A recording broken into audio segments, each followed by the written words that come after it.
போன செய்தியினுடைய இரண்டாம் பகுதியை நாம் பார்க்க போகிறோம். ஒருவேளை முதல் பகுதியை நீங்கள் கேட்க விரும்பினால் வலைத்தளத்தில் இருக்கும், நீங்கள் அதை பார்த்துக்கொள்ளலாம். ஒரு வசனத்தை வாசிக்கலாம். 2 கொரிந்தியர் 11ஆம் அதிகாரம் 2வது வசனத்தை வாசிங்க. பொதுவாக இங்கே பாஸ்டே வசனம் வாசித்து வரும். அப்படியா? நீங்களே வாசித்துருவீங்களோ? வசனம் வாசிக்கிறதுக்கு நாள் இருக்காது, இங்கே நீங்களே வாசித்துருவீங்க. சரி, நான் அந்த அளவுக்கு வசனத்தில் தேறினவன் அல்ல, அவர் அளவுக்கு. அதனால் எனக்கு யாராவது வாசிக்க நான் பார்த்து அதை கேட்டு வாசிக்கிறான்ல. வாசிங்க யாராவது ஒருத்தர். அவர் இதனால தான் அவரே வாசிக்கிறான்னு நினைக்கிறேன், இல்லை? சரி, ஓகே. நான் உங்களை கற்புள்ள கன்னிகையாக கிறிஸ்து எனும் ஒரே புருஷனுக்கு ஒப்புக் கொடுக்க நியமித்தபடியால் உங்களுக்காக தெய்வ வைராகியம் கொண்டிருக்கிறேன். கண்களை மூடுவோம், நாம் ஜெபிக்க போகிறோம். நல்ல தகப்பனே, சர்வ வல்லமையுள்ள எங்கள் ஆண்டவரே, இந்த அருமையான நேரத்திற்காக மக்கள் ஸ்தோத்திரம். கிருபையுள்ள கரத்தில் எங்களை தாழ்த்துகிறோம். தேவ ஆவியானவர் இம்மட்டுமாய் எங்கள் மத்தியிலே அசைவாடுகிற தெய்வக்காய் ஸ்தோத்திரம். விசேஷமாக உங்களுடைய கிருபையினால் எங்களை மூடுகிறதுக்காய் நன்றி ஆண்டவரே. பலவீனமானவைகளை கொண்டு பலமாய் வெளிப்படுகிற தேவன், மாம்சமானவைகளை கொண்டு ஆவியாய் வெளிப்படுகிற தேவன், இன்றைக்கும் இந்த 2ஆம் ஆராதனையில் நீர் வெளிப்பட வேண்டுமாய் நாங்கள் செபிக்கிறோம். கிருபையுள்ள கரத்தை தாழ்த்துகிறோம். உங்களுடைய மகிமை மூடிக்கொள்ளும்படி நாங்கள் செபிக்கிறோம். எங்கள் ஆண்டவர் இயேசு கிறிஸ்துவின் நாமத்தில் பிதாவே, அல்லேலூயா. 2 கொரிந்தியர் 11ஆம் அதிகாரம் 2வது வசனத்தில் திருச்சபையை தேவனுக்கு ஒப்படைப்பது, அந்த வைராகியத்தை குறித்து பவுல் சொல்லுகிறார். நீங்களும் நானும் அந்த மனவாட்டியாக இருக்கிறோம், மனவாட்டி சபையாக இருக்கிறோம். இந்த சபை எப்படி தேவனிடத்தில் ஒப்படைக்கப்பட வேண்டும் என்பதற்கு பவுல் சில வழிமுறைகளை சொல்லுகிறார். போன ஆராதனையில் இதை பற்றி நான் ஒரு செய்தியை பார்த்தோம். அது ஒரு சின்ன இன்ட்ரோடக்ஷன் மட்டும் நான் சொல்லிவிட்டு 2ஆம் ஆராதனைக்குள்ளே நாம் 2வது பகுதிக்குள்ளே போகிறோம். ஒரு சபை ஒப்படைப்பதற்கு, கர்த்தரிடத்தில் ஒப்படைப்பதற்கு கர்த்தருக்கு சில கிரைட்டீரியாக இருக்கிறது. மணவாளனுக்கு தன் மணவாட்டி இப்படி இருக்க வேண்டும் என்று ஒரு எதிர்பார்ப்பு இருக்கிறது. அந்த எதிர்பார்ப்பில் இருக்கிற அந்த திருச்சபை தான் வருகையில் போகும், அல்லது மணவாட்டி திருச்சபையை மாறும். உன்னத பாட்டில் வாசிக்கும் போது அநேக கன்னிகைகள் உண்டு, அநேக ராஜஸ்திரிகளும் உண்டு, ஆனால் என் புறாவோ என் உத்தமியோ ஒருத்தி என்று ஆண்டவர் சொல்லுகிறார். அவருடைய மணவாட்டி சபையாக இருப்பதற்கு இப்போது ஆதி காலத்தில், ஆதாம் காலத்திலிருந்து நோவா காலம் வரைக்கும் ஒரு பிரமாணம் இருந்தது, மனசாட்சி பிரமாணம். அந்த காலத்தில் கர்த்தருக்கு உண்மை உள்ளவர்கள் இருந்தார்கள். ஆபிரகாம் காலத்திலிருந்து இயேசு கிறிஸ்துவின் காலம் வரைக்கும் நியாயப்பிரமாணம் இருந்தது. அந்த காலத்திலும் கர்த்தருக்கு உண்மை உள்ள பரிசுத்தவான்கள் இருந்தார்கள். இப்போ இயேசு கிறிஸ்துவின் காலத்திலிருந்து வருகை வரைக்கும், எடுத்துக்கொள்ளப்படுதலிருந்து வருகை வரைக்கும் இப்பொழுதும் நாம் கர்த்தருக்குள் ஒரு திருச்சபையாக கூடியிருக்கிறோம். இந்த 3 பிரமாணம் இருக்குது. இன்னும் ஒரு பிரமாணம் இருக்குது, இரும்புக்கோள் பிரமாணம் சொல்லுவாங்க, 1000 வருஷ அரசாட்சி, அது ஒன்று இருக்குது. இப்படி இந்த 4 பிரமாணத்திலும் கர்த்தருக்குரியதான ஜனங்கள் இருப்பார்கள், கூட்டி சேர்க்கப்படுவார்கள். அதனால தான் 1000 வருஷ அரசு முடிஞ்ச பிறகு தான் நியாய தீர்ப்பு வருது. ஸோ இந்த 4 பிரமாணத்திலிருந்து கூட்டி சேர்க்கிறவங்க எல்லாம் சேர்ந்து ஒரு அமைப்பாக இருப்பார்கள். அதனால தான் புதிய எருசலேம் 4 பகுதியாக இருக்கும். 4 வாசல், 12 வாசல் 4 பகுதியாக இருக்கும். 4புறத்திலிருந்து சேர்க்கப்பட்டு ஒரு அமைப்பு உருவாக்கப்படும். அதில் ஒரு அமைப்பு மட்டும்தான் மணவாட்டி அமைப்பாக இருக்கும். அதைத்தான் கன்னிகைகள், மறுமனையாட்டிகள், அப்புறம் ராஜஸ்திரீகள், மணவாட்டி, அப்படி 4 பிரிப்பார் உன்னத பாட்டில். இது ஒரு சத்தியம், அதில் ஆழமான சத்தியம் இருக்குது. இப்படி இந்த 4 வகையான பிரமாணத்திலிருந்து 4 வகையான ஜனங்கள் கூட்டி சேர்க்கப்படுவார்கள். அப்படி கூட்டி சேர்க்கப்படும் பொழுது ஒரு வகை நீங்களும் நானும், இந்த சுயாதீன பிரமாணம் அல்லது கிருபையின் காலம், புதிய ஏற்பாட்டு காலம், எப்படி வேணால் சொல்லலாம். அப்போ கூட்டி சேர்க்கப்படுகிற இந்த பிரமாணத்துக்குரியவர்களுக்கு பெயர் மணவாட்டி திருச்சபை. அப்படி இந்த மணவாட்டி திருச்சபை எப்படி இருக்க வேண்டும் என்று சொல்லி பவுல் அதற்கு ஒரு கிரைட்டீரியா வச்சிருக்கிறார், எழுதுறார். ஆவியானவர் அவர் மூலமாக எழுதுறார். அதில் மணவாட்டி எப்படி இருக்கணும், மறுமனையாட்டி எப்படி இருக்கலாம். இப்போது கேத்தூராள், ஆகார், இவங்களாம் மறுமனையாட்டிகள். ஆபிரகாமுக்கு அடிமையாக இருக்கலாம், மறுமனையாட்டி அடிமையாக இருக்கலாம். ஆனால் சாராள் அடிமையாக இருக்க முடியாது, அவள் சுயாதீனம் உள்ளவளாக இருக்கணும். டிஃபரன்ஸ் இருக்குது, இந்த 2த்துக்கு டிஃபரன்ஸ் இருக்குது. அதே மாதிரி தான் கர்த்தருடைய மணவாட்டி சபைக்கு ஒரு கிரைட்டீரியா இருக்குது. அதில் மிக முக்கியமானது என்னென்னா, கற்புள்ள கன்னிகையாக. அதாங்க ரொம்ப முக்கியம். இந்த கற்புள்ள கன்னிகை அப்படிங்கிறதுக்கு என்ன அர்த்தம் அப்படின்னு கேட்டிங்கன்னு சொன்னால், எந்த விதமான கலப்படமும் இல்லாமல், பின்னாடி எழுதுறார் 3-4 வசனத்தில் அதை எழுதுறார், பவுல் எழுதுறார், எந்த உபதேசத்தினுடைய கலப்பும் இல்லாமல் அவர்கள் கற்புள்ள கன்னிகையாக இருக்க வேண்டும் என்று கர்த்தர் விரும்புகிறார். சர்ப்பம் ஸ்திரீயானவளை வஞ்சித்தது போல. வஞ்சித்தல் என்றால் என்ன? ஒரு பெண் வஞ்சிக்கப்பட்டு ஒரு ஆணால் ஏமாற்றப்படுகிறாள், அவளுடைய கற்பு சூறையாடப்படுகிறது. அதற்கு ஒப்புமையாக அதை சொல்றார். ஸ்திரீயானவள் வஞ்சிக்கப்பட்டது போல சர்ப்பத்தினுடையதான உபதேசம் அவளுக்குள் போய்விட்டது. அதனுடைய விளைவாக, அந்த உபதேசம் அவளுக்குள் போனதனுடைய விளைவாக 1 யோவான் 3 சொல்லுகிறார், பொல்லாங்கினால் உண்டான காயினை போல. அந்த உபதேசம் அவளுக்குள் போன பிறகு ஆதாமும் ஏவாளும் இணைகிறார்கள். அதுதான் உண்மை. நிறைய பேர் ஏவாள் சர்பத்தோட இணைஞ்சிட்டாங்கன்னு சொல்லுவாங்க. அதெல்லாம் வாய்ப்பில்லை, அப்படி வசனத்தின்படி கிடையாது. ஆனால் ஆதாமும் ஏவாளும் இணைந்தாலும் கூட பிறக்கிற குழந்தை சர்பத்தினுடைய உபதேசத்தினோடு இருக்கிறது, பொல்லாங்கினால் உண்டார்ந்த. அப்போ அந்த இடத்துல அதை என்ன சொல்ல வராருன்னா, ஏவாளுடையதான அந்த ஆவிக்குரிய கற்பு அது வஞ்சிக்கப்பட்டு இழந்தது போல அப்படிங்கிறார். அதே மாதிரி நீங்களும் உங்கள் இருதயமும் கெட்டு போய் விடுமோ. 3வது 4வது வசனத்தை வைங்க பார்ப்போம். அதில் 2 கொரிந்தியர் 3ல் உண்மையை நின்று விலகும்படி கெடுக்கப்படுமோ என்று பயந்திருக்கிறேன். அதைத்தான் அவர் அந்த இடத்துல சொல்றார். ஸோ கற்புள்ள கன்னிகைனா என்ன? ஒரே புருஷன், ஒரே உபதேசம், அதான் ஒரே கர்த்தர், ஒரே ஞானசானம், ஒரே விசுவாசம் எல்லாம் சொல்றோம் இல்லையா?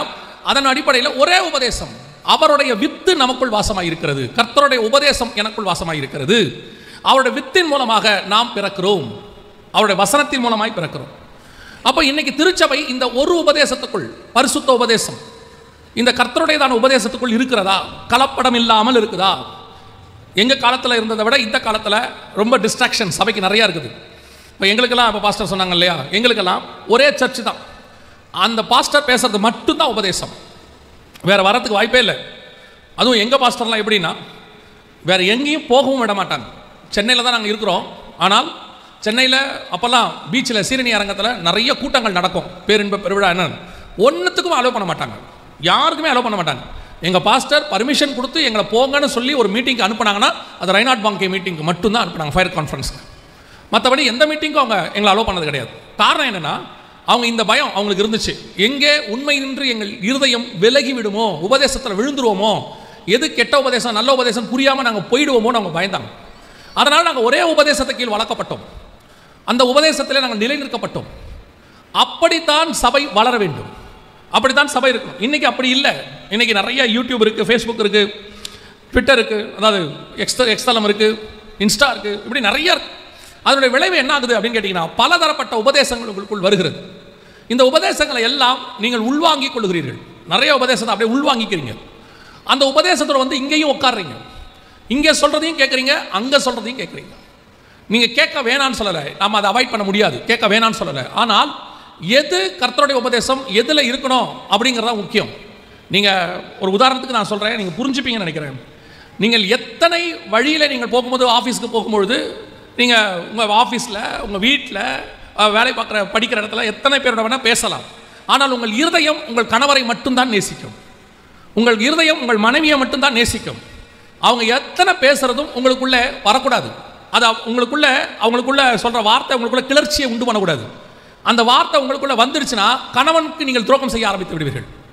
அந்த மனைவியினுடைய வார்த்தை, இன்னொரு பெண்ணுடைய வார்த்தை உங்களுக்குள்ளே வந்து அவங்க பேசுறதுல உங்களுக்கு ஒரு கிளர்ச்சி உண்டாக தொடங்கிவிட்டால் மனைவிக்கு துரோகம் செய்ய ஆரம்பித்து விடுவீர்கள். இன்னும் நீங்கள் சரீரத்தோட சேர மாட்டீங்க, ஆனால் துரோகம் செய்ய ஆரம்பித்து விடுவீர்கள். இதுதான் கற்புள்ள கன்னிகை. புதிய ஏற்பாட்டை பொறுத்த வரைக்கும் இயேசு தெளிவாக சொல்றாரு, விபச்சாரம் என்பது என்னவென்று சொன்னால் சரீரத்தில் என்பதை குறித்து சொல்லவில்லை, இச்சையோடு கூட நோக்குவதை குறித்து பேசுகிறார்.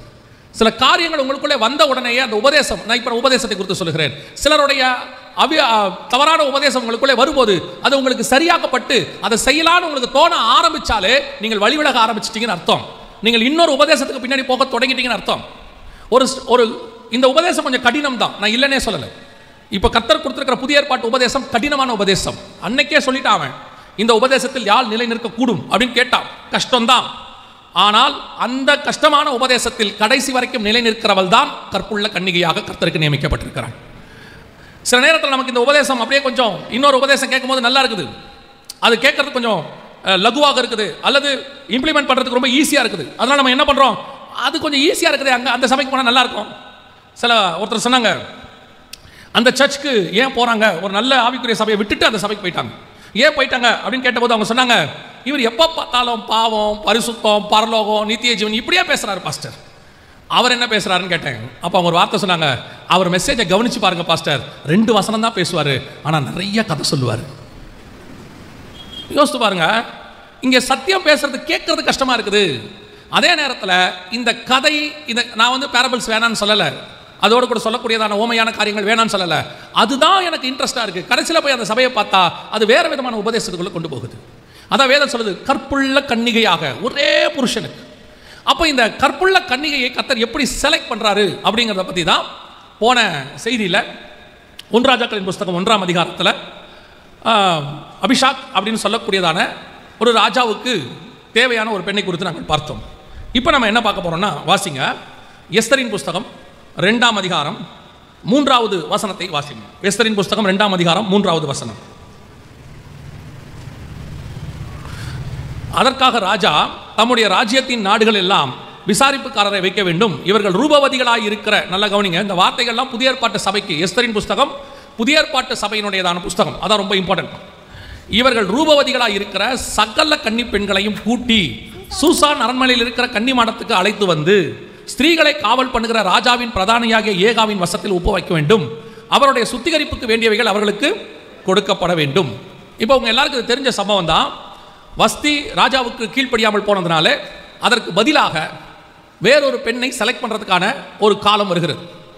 இதை நீங்கள் எப்படி இந்த புஸ்தகத்தை வாசிக்கணும், ஆவியானவர் எனக்கு சொல்லிக் கொடுத்ததை நான் உங்களுக்கு சொல்கிறேன். இந்த புஸ்தகத்தை பொறுத்த வரைக்கும் எஸ்தர் புறஜாதி பெண். ஏன்னா அவங்க இருக்கிறது எங்கன்னு கேட்டிங்கன்னா சூசான் அரண்மனை, அதாவது மேதிய பெர்ஷிய சாம்ராஜ்யத்தில் இருக்கிறாங்க. அந்த மேதிய ராஜா கிட்ட, பெர்ஷியா ராஜா கிட்ட காலத்தில் இருக்கிறாங்க. ஸோ இப்போ அந்த நாட்டை பொறுத்த வரைக்கும் எஸ்தர் புறஜாதி பெண், அதாவது அந்த தேசத்தை சாராத பெண்.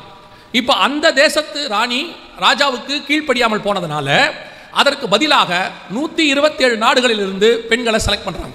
அதோட அர்த்தம் என்னன்னா, மணவாளனாகிய இயேசு கிறிஸ்துவுக்கு, தேவனுக்கு இஸ்ரவேல் என்கிறதான ஒரு சபையை செலக்ட் பண்ணும்போது அது தேவனுக்கு கீழ்ப்படியாமல் போனதுனால உலகமெங்கிலும் இருந்து ஒரு மணவாட்டி சபையை செலக்ட் பண்ணும்படி ஆண்டவர் ஆட்களை அனுப்பினார். அதுதான் அதோடைய அர்த்தம். இப்போ என்ன பண்ணியிருக்கிறாங்க, உலகமெங்கும் 127 நாடுகள் இங்கே இருக்கு.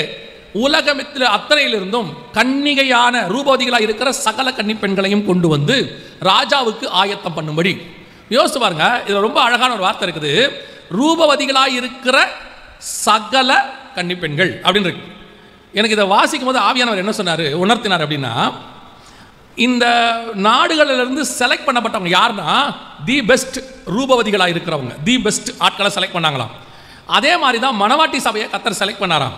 ஆனால் உங்களை என்னையும் எப்படி செலக்ட் பண்ணாராம், வாசிங்க 1 கொரிந்தியர் 1ஆம் அதிகாரம் 27வது வசனத்தை வாசிங்க. 1 கொரிந்தியர் 1:27 வாசிங்க. ஞானிகளை வெட்கப்படுத்தும்படி தேவன் உலகத்தில் பைத்தியமானவைகளை தெரிந்து கொண்டார், பலமுள்ளவைகளை வெட்கப்படுத்தும்படி தேவன் உலகத்தில் பலவீனமானவைகளை தெரிந்து கொண்டார். இவங்க என்ன பண்ணாங்களா, ராஜாவுக்கு சகல தேசத்திலிருந்து ரூபவதிகளும் கன்னிகைகளுமாய் இருக்கிறவங்கள செலக்ட் பண்ணாங்களாம். இவரோ பைத்தியத்தையும் பலவீனமானதையும் செலக்ட் பண்ணாராம். யாருக்கு, அவருக்கு மனவாட்டியாக இருக்கும்படி. இப்போ உள்ள வந்து உட்கார்ந்துருக்கிற நீங்களும் நானும் யாரு, ரூபவதிகளாகவும் கன்னிகைகளாகவும் இருக்கிறவர்கள் அல்ல, உலகத்துக்கு பைத்தியமானவைகளும் பலவீனமாய் கருதப்பட்டவர்களைத்தான் கர்த்தர் தம்முடைய மனவாட்டியாக மாற்றுவதற்கு கொண்டு வந்து உட்கார வைத்திருக்கிறார். அதோட அர்த்தம் என்னன்னா, we are not eligible, எதுக்குமே லாய்க்கு இல்லாதவங்க. உலகம் உங்களை எண்ணி அப்படிதான் பார்த்துச்சு. இங்கே நான் இப்போ எழுந்திருச்சு சாட்சி சொல்லுங்கன்னு சொன்னால் குறைஞ்சபட்சம் ஒரு 60% 70% மக்கள் இந்த சமுதாயத்தால், மக்களால், படிப்பினால, ஏதோ ஒன்றினால நிராகரிக்கப்பட்டவர்களாகத்தான் இருப்பார்கள். உலகம் அவர்களை வேண்டாம் என்று தள்ளினதைத்தான் கர்த்தர் மூளைக்கு தலைக்கல்லாக மாற்றி கொண்டு வந்து உட்கார வச்சிருக்கிறார். நான் சொல்லுவேன், குறைஞ்சது 60 to 70% நாம் அத்தனை பேரும், நான் அதில் ஃபஸ்ட்டாக நிற்க முடியும். நான் 11வது படிக்க ஆரம்பித்ததுலேருந்து நான் உருப்பட மாட்டேன்னு முடிவு எடுத்தாச்சு. நான் இல்லை, என்னை சுற்றி இருக்கிறவங்கலாம் அத்தனை பேரும் சொன்ன வார்த்தை. எங்கள் டீச்சர் என்னை பார்த்து அழகாக ஒரு வார்த்தை சொல்லுவாங்க, நீ கொஞ்சம் வெளியே போறியாம்பாங்க உள்ளே வந்தோடனே. Can you please get out அப்படிம்பாங்க. நான் ஒரு நாள் கேட்டேன், ஏன் மிஸ் அப்படின்னு. எப்படி நீ பாதியில் வெளியே போவேன், அதுக்கு முன்னாடியே வெளியே போயிட்டீங்கன்னா நான் ஒழுங்காக பாடம் நடத்துவேன்பா. இதான் நம்மளுடைய வேலை, இவ்வளோ தான். எல்லாருக்கும் தெரியும், இவ்வளோதான். ஒரு நாள் எங்கள் அம்மாவே என்னை கேட்டாங்க, இல்லை இப்படியே போறியே, உன் வாழ்க்கை எங்கே தாண்டா போய் முடியும், என்ன தான் ஆக போகிற அப்படின்னு கேட்டாங்க. இதுதான் உலகத்தை பொறுத்த வரைக்கும் என்னுடைய நிலைமை. ஒரு நாள் நானே ஆண்டவரை கேட்டேன், ஆண்டவரை ஏற்றுக்கொண்ட பிறகு ஒரு நாள் நடுத்தருவில் நின்று ஆண்டவரை கேட்டேன். ரொம்ப எதிர்காலத்தை பற்றின பயம் வந்துருச்சு. என்ன செய்ய போகிறோம், என்ன பண்ண போகிறோம் அப்படின்னு ஒரு பயம் வந்தது. நடு ரோட்டில் நின்று ஆண்டவரை பார்த்து கேட்டேன், ஆண்டவரே என் வாழ்க்கை இப்படியே போயிடுமா, நான் என்ன ஆவேன் எனக்கே தெரில. ஏன்னா எங்கள் கூட இருந்த அண்ணனுங்க, என் ஃப்ரெண்ட்ஸ் எல்லாம் நல்ல நிலைமைக்கு வராங்க, எனக்கு ஒரு வழியும் இல்லை, ஒரு டேலண்ட்டும் இல்லை. காலேஜ் படிக்கும்போது ஒரு நாள் ஒரு பையனுக்கு சுவிசேஷம் சொல்லணும்னு எனக்கு ஆசை வந்துச்சு. ஆனால் சொன்னால் கேட்பானோன்னு எனக்கு ஒரு பயம். அதனால் என்ன பண்ணேன், நான் எப்பவும் ஜோம் பண்ணுற இடத்துக்கு கூட்டிகிட்டு போயிட்டேன். எங்கள் காலேஜில் ஒரு சூரச்செடி வச்சுருக்கேன், நான் அது உள்ளே தான் போய் ஜோம் பண்ணுவேன் 3 வருஷம். அது முள்ளு செடி இப்படி இருக்கும், உள்ளுக்குள்ளே பார்த்தா ஒரு ஆள் உட்கார மாதிரி இருக்கும். அது உள்ளே போயிடுவேன், ஒரு பெட்ஷீட்டை விரித்து ஒரு டவலை விரித்து உட்காந்துருப்பேன். அங்கே கூட்டிகிட்டு போயிட்டேன் அவனை. கூட்டிகிட்டு போயிட்டு அவனுக்கு சுவிசேஷம் சொல்லுவோம் அப்படின்னு சொல்லிட்டு உட்காந்துட்டு, ஆனால் எப்படி ஆரம்பிக்கிறது ரொம்ப தயக்கம் அப்போல்லாம், காலேஜ் ஃபஸ்ட் இயர் செகண்ட் இயரில். சரின்னு கண்ணை மூடிட்டு, நம்ம எப்போவுமே நம்மளை காப்பாற்றுறதுக்கு சாரவணவர ஜம்மா தான். அவங்க பாட்டு ஒன்று இருக்குது, வருவாய் தருணம் இதுவே. அந்த பாட்டை என்ன பண்ணேன், அந்த பாட்டை பாட ஆரம்பித்தேன். ஒரு 2 ஸ்டான்ஸாக பாடியிருப்பேன். சவுண்டே காணும் பக்கத்தில். அப்படியே கண்ணை திறந்து பார்த்தேன், கையில் பை, இந்த கையில் 2 செருப்பு பிடிச்சி நடு கிரவுண்டில் ஓடிக்கிட்டு இருக்கான், தலை தெறிக்க ஓடுறான். அப்போ கூட நான் என்ன நினச்சேன்னா, நம்ம பாடும்போது தாவீது வாசிக்கும் போது சவுலுக்குள்ளேருந்து ஓடுற மாதிரி அவனுக்கு ஓடுது போல் அப்படின்னு நினச்சேன். அன்றைக்கே சாயங்காலம் பஸ்ஸில் ஸ்கூல்லேருந்து வரோம், காலேஜிலேருந்து பஸ்ஸு வரும்போது அவனும் வந்து ஏறின உடனே என் பக்கத்து சீட்டில் வந்து உட்காந்தான். இப்போ முடிவெடுத்தேன், இப்போ நீ எங்கேயும் ஓட முடியாது, இதான் வாய்ப்பு. விட்ட ஸ்டான்ஸாலேருந்து ஆரம்பித்தேன். கட்டின வீடும் நிலம்பொருளும் கண்டிடும் உற்றார் உறவினரும் கூடு விட்டு நாவி போனால் கூட உன்னோடு வருவதில்லைன்னு. நீங்கள் நம்பவே மாட்டீங்க, ஓடுற பஸ்லேருந்து இறங்கிட்டான், குதிச்சிட்டான் கீழே. இதுதான் நம்ம பாடுற ஸ்டைல், நம்ம பாட்டுக்கு இருக்கிற பவர். அவ்வளோதான். ஆண்டவர்கிட்ட எத்தனையோ தடவை கேட்டிருக்கேன், ஆண்டவர் எனக்கு பாட வரல, எந்த டேலண்ட்டும் கிடையாது, ஒன்றும் கிடையாது, எனக்கு பின்புலமும் கிடையாது, பேக்ரவுண்டுன்னு சொல்கிறதுக்கு யாருமே கிடையாது. எந்த வித என்னை பற்றிலாம் எது விசாரித்தாலும் இன்னை வரைக்கும் சொல்லுவேன், இந்த 23 வருஷம் ஊழியத்தின் பாதையில் எனக்கு இருக்கிற விசிட்டிங் கார்டு ஒன்று தான், ஆண்டவராக இயேசு கிறிஸ்து என்கிற visiting card. No other visiting card. வேறு எதையுமே நான் சொல்ல முடியாது. ஆண்டவர் அந்த மாதிரி பைத்தியங்களை தான் தெரிந்து கொண்டு வந்து உள்ளே நிற்க வைத்திருக்கிறார். அந்த மாதிரி பலவீனமானவர்களை கொண்டு வந்தான் கர்த்தர் இங்கே உட்கார வைத்திருக்கிறார். இங்கே இருக்கிற யாரை வேணாலும் கேட்டு பாருங்க, ஏதோ ஒரு விதத்தில் நிராகரிக்கப்பட்டவர்கள், ஏதோ ஒரு விதத்தில் ஜனங்களால் ஒதுக்கப்பட்டவர்கள், உருப்பட மாட்டேன்னு சொல்லப்பட்டவர்கள், நீ தேவையில்லைன்னு சொல்லப்பட்டவர்கள், எதையெல்லாம் அவர்கள் குப்பை என்று கீழே தள்ளினார்களோ அந்த புழுதியில் இருந்து உங்களையும் என்னையும் கொண்டு வந்து ராஜாக்கள் மத்தியில் உட்கார வைப்பதற்கு கர்த்தர் வல்லமை உள்ளவராக இருந்தார். காரணம், நீங்களும் நானும் விலையேற பெற்றவர்கள் என்று அல்ல, டேலண்ட் உள்ளவர்கள் என்று அல்ல, நீங்களும் நானும் அவர் பார்வைக்கு விலையேற பெற்றவர்களாக இருந்தோம், உலகத்தின் பார்வைகளுக்கு பைத்தியமாய் காணப்பட்டோம். நான் ஒரு பெரிய மியூசிக் டைரக்டருடைய பேரை ஆண்டவர்கிட்ட சொல்லி, ஆண்டவரே இந்த ஆள் மட்டும் ரட்சிக்கப்பட்டார்னா எவ்வளோ நல்ல பாட்டெல்லாம் போடுவார், உமக்காக எவ்வளோ டியூன்ஸ் போடுவார் அப்படின்னு. அப்போ ஆவியானவர் கேட்டார், அந்த ஆள் பேரில் நான் புகழ் அடையணுமா இல்லை என்னை வச்சு அவங்க புகழ் அடையணுமா? இதான் கேள்வி. நம்ம பல நேரத்தில் இப்படி தான் விரும்புகிறோம். பெரிய ஆளுங்க ரட்சிக்கப்பட்டாங்கன்னா, அவங்க இயேசுவை பற்றி சொன்னாங்கன்னா எத்தனை பேருக்கு சுவிசேஷம் போகணும். ஆண்டவர் என்ன நினைக்கிறாருன்னா, அவங்க சொல்லி அவர் பிரபலமாகிறத விட ஒன்றுமே இல்லாதவனை பிரபலமாக்கி அவன் மூலமாக அவர் பெயர் வெளிவர வேண்டும் என்று விரும்புகிறார். நான் ரொம்ப ஆச்சரியப்பட்டு ஆண்டவர்கிட்ட பார்த்த ஒரு வார்த்தை என்னன்னா, எங்கேயோ சினையா தேசத்தில் இருந்த ஆபிரகாமை கூட்டிகிட்டு வந்து கானானுக்கு கூட்டு வந்து பிள்ளை இல்லாதவனுக்கு பிள்ளையை கொடுத்து, சரீரம் செத்தவனுக்கு பிள்ளையை கொடுத்து ஆசீர்வதிச்சு, அப்புறம் 400 வருஷம் கழிச்சு இஸ்ரவேலில் அவங்க பெரிய கூட்டம், அவங்க வந்து எகிப்தில் பெரிய கூட்டம் ஆயிட்டாங்க. இப்போ மோசே கேட்பாரு, என்னை யாருன்னு சொல்ற, உங்களை யாருன்னு சொல்றது அவங்ககிட்டன்னு. இவர் சொல்லுவார், நீ போய் சொல்லு நான் ஆபிரகாமின் தேவன்னு சொல்லு. நியாயமாக ஆபிரகாம் தான் சொல்லணும், அவர் என்னுடைய தேவன். இவர் சொல்றாரு நான் ஆபிரகாமின் தேவன். இதுதான் கர்த்தர் உங்க மூலமா என் மூலமாக மகிமைப்பட விரும்புகிறது. ஒன்றும் இல்லாதவர்களை உயர்த்தி மேலே உட்கார வச்சு அவன் மூலமாக அவர் பெயரை கொண்டு வருவது அவருக்கு சித்தமாயிற்று. என்ன கர்த்தருடைய ஞானம் பாருங்க, என்ன கர்த்தருடைய அன்பை பாருங்க. அதான் வசனம் சொல்லுது, நீங்களும் நானும் ரூபவதிகள் கன்னிகைகள் என்பதனாலே கர்த்தர் தெரிந்து கொள்ளவில்லை, பைத்தியமும் பலவீனமானவர்கள் என்று கர்த்தர் தெரிந்து கொண்டார். அதனால உங்களை என்னையும் கொண்டு இன்னைக்கு ராஜாவின் சமூகத்தில் உட்கார வச்சிருக்கிறார். அல்லேலூயா. இப்போ உங்களை என்னையும் கொண்டு போய் ஒரு கற்புள்ள கன்னிகையாக ஒப்படைக்கணும். அந்த வசனம் சொல்லுது, எஸ்தரின் புத்தகம் 2ஆம் அதிகாரத்தில், ராஜாவுக்கென்று ராஜகுமார்த்தியா இருக்கும்படிக்கு அவர்களை நாம் செலக்ட் பண்ணுவோம் அப்படின்னு சொல்றான். இந்த செலெக்ஷன் மட்டும் நீங்க மனவாட்டி ஆகிறதுக்கு போதுமா? இன்னைக்கு அதுதான் கிறிஸ்தவத்தில் இருக்கிற பெரிய டிராபேக். என்ன நினச்சிக்கிட்டு இருக்கிறோம் நம்ம எல்லாரும்னா, சர்ச்சுக்குள்ளே வந்துட்டோம், சபைக்குள்ளே வந்தாச்சுன்னா கண்டிப்பாக நாம் எல்லாருமே அவருக்கு மனவாட்டி ஆயிடுவோம், பரலோகத்துக்கு போயிடுவோம், வருகையில் போயிடுவோம். அப்படி ஒரு காலம் பைபிள் சொல்லவே இல்லை. ஒரு இடத்தில் கூட பைபிள் அந்த மாதிரி வார்த்தையை யூஸ் பண்ணவே இல்லை. அவர் எக்ஸ்பெக்ட் பண்ணுறதான எதிர்பார்ப்பு எங்கேயோ இருக்கு. அவர் சொல்லும் போது எக்ஸாம்பிளாக யாரை சொல்கிறாருன்னா, நான் பரிசுத்தராக இருப்பது போல அவருடைய லெவல் எங்கே இருக்கு பாருங்க. நாம் இன்னைக்கு நம்ம சுயநீதின்னு ஒன்று இருக்கு, அதுவே பைபிள் சொல்லுது, நம்முடைய நீதி அவருக்கு முன்பாக அழுக்கான கந்தை. அந்த நீதியை பெருசா நினைச்சுக்கிட்டு அதை தூக்கி பிடிச்சிக்கிட்டு அதையே பெருமையா பேசிக்கிட்டு அதோட கூட இன்னொரு கம்பாரிசன் இருக்கு, அவனுக்கு நாம் பரவாயில்ல, அந்த சர்ச்சுக்கு எங்க சர்ச்சு பரவாயில்ல, அந்த ஊழியக்காரனுக்கு நாம் பரவாயில்ல, அந்த விசுவாசிக்கு நான் பரவாயில்லன்னு அவன் உங்க நீதியே அழுக்கான கந்தை, நீங்க கம்பேர் பண்றது கிழிச்சு போட்ட கந்தை. அந்த கந்தையோட நீங்க கம்பேர் பண்ணிக்கிட்டு நான் பரவாயில்லங்கிறீங்க. அவர் என்ன சொல்றாரு, கம்பாரிசன் அங்க பண்ணாத, கம்பாரிசன் என்னோட பண்ணுங்கிறாரு. நீங்க உங்க பிள்ளைக்கு மார்க் குறைவா எடுக்கிறா, 70, 80 எடுக்கிறானா, நீங்க உடனே என்ன சொல்லுவீங்க? உங்க பையனை பார்த்து, அங்க பார் உன் கூட படிக்கிறவன் 35 எடுத்துருக்கான், அவனுக்கு நீ பரவாயில்லன்னு சொல்லுவீங்களா? என்கரேஜ் அப்படின்னு சொல்லுவீங்களா? நீங்க என்ன சொல்லுவீங்க? அங்கே ஒருத்தன் 90 எடுக்கிறான் பாரு, ஏன் நீ அவனை மாதிரி எடுக்க மாட்டேற? அப்படி தானே கேட்குறீங்க. உங்களுக்கு மேலே உள்ளவன கம்பேர் பண்ணுவீங்க. ஆண்டவர் அதை தான் சொல்கிறாரு, நான் பரிசுத்தராக இருப்பது போல. அப்போ அவருடைய கம்பாரிசன் அதிகமாக இருக்கு. ஏதோ சர்ச்சுக்குள்ள வந்து மெம்பராக இருக்கிறதுனால இன்னைக்கு கடைசி காலத்தில் இருக்கிற இந்த சபையில் உள்ள மக்களுக்கு ஒரு மிக முக்கியமான ஒரு காரியம் நடக்குது. அதாவது நாங்கள்லாம் இயேசுவை ஏற்றுக்கொண்ட போது டினாமினேஷன் அல்ல, சபை அல்ல, கர்த்தரே எங்களுக்கு பிரதானமாய் காணப்பட்டார். பெண்டிகாஸ்டல் பீப்புள் அப்படிதான் சொல்லிப்போம். பெந்தகோஸ்தே மக்கள் நமக்கு பேரு. அது டினாமினேஷன் இருக்கும், ஏசிஏ, ஏஜி, கிருபாசனம், சிபிஎம் இப்படி இருக்கும், டினாமினேஷன்ஸ் இருக்கும், பெண்டிகாஸ்டல்ல இருக்கும். பட் ஓவராலாக சொல்லும் போது பெண்டிகாஸ்டல் பீப்புள் அப்படின்னு சொல்லிடுவாங்க. காரணம் என்ன அப்படின்னு கேட்டிங்கன்னா, அந்த பெந்தகோஸ்தே அனுபவம், அந்த ஆவிக்குரிய அனுபவம் தான் முக்கியமாக இருந்துச்சு. இப்போ ஜனங்களுக்கு அந்த பெந்தகோஸ்தே அனுபவம் வந்து இம்பார்ட்டண்ட்டாக பரல, அந்த ஆவிக்குரிய அனுபவம் இம்பார்ட்டண்ட்டாக பரல. அவங்களுக்கு பாரம்பரிய சபையார் மாதிரி இவங்களுக்கு இப்போ சர்ச்சு மேன்மை வந்துருச்சு. சொல்லும் போதே எப்படி சொல்றாங்க, நாங்கெல்லாம் டிபிஎம், நாங்கெல்லாம் கிருபாசனம், நாங்கெல்லாம் கம்ஃபர்ட் சர்ச். அதில் ஒரு பெருமையும் இல்லை. நல்லா தெரிஞ்சுக்கொள்ளுங்க, காலத்தினால் கட்டாயத்தினால் நாம் சபைக்குள்ளே இன்னைக்கு ஒரு பெயர் அமைப்புக்குள்ளே இருக்கிறோம். வருகை வரும்போது நாம் அத்தனை பேரும் ஒரே சபையாய்த்தான் பரலோகத்தில் இருக்க போகிறோம். அங்கே நோ மோர் டினாமினேஷன்ஸ். டினாமினேஷனுக்கு தனி இடம் கொடுக்க போகிறது இல்லை, தனி சபை கொடுக்க போகிறது இல்லை. அத்தனை பேரில் இருந்தும் தி பெஸ்ட் கற்புள்ள கன்னிகைகள், அவருக்குள்ள மனவாட்டிகளை எல்லாம் எடுத்து கொண்டு போய் ஒரே மனவாட்டி சபையாக மாற்றிடுவார். அதுதான் அங்கே நடக்க போகுது. இன்னைக்கு சபைக்குள்ள உட்கார்ந்து இருக்கும் போது நீங்கள் மேலான காரியத்துக்கு போகாம இதிலேயே சாட்டிஸ்ஃபை ஆயிட்டீங்க. இப்போ சபைக்குள்ள வந்துட்டீங்க, இது ஒன்லி பேசிக் தான். நீங்க இதை முடிவா நினைச்சுக்கிட்டீங்க, சர்ச்சுக்குள்ள வந்துட்டோம் இனி பரலோகத்துக்கு போயிடுவோம். இல்ல, ஸ்கூல்ல சேர்த்ததுனால உங்க பையன் இன்ஜினியர் கிடையாது, சேர்த்திருக்கீங்க. இனிமேட்டு தான் அவன் இன்ஜினியர் ஆகிறதுக்கு என்ன செய்யணும்? படிக்க தொடங்கணும்.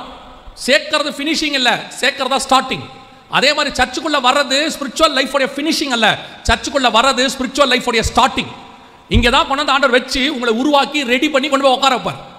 சிலர் பெரும்பான்மையானவர்கள் சபைக்கு வந்து ரட்சிக்கப்பட்டு ஞானசானம் எடுத்து அபிஷேகம் பெற்றாச்சுன்னா தங்களுடைய ஸ்பிரிச்சுவல் கடமை முடிஞ்சிருச்சு, நம்ம சாட்டிஸ்ஃபை ஆயிட்டோம் அப்படின்னு சொல்றாங்க. சமீபத்தில் ஒரு காரியத்தை ஆண்டவர் சொல்லி கொடுத்தார்.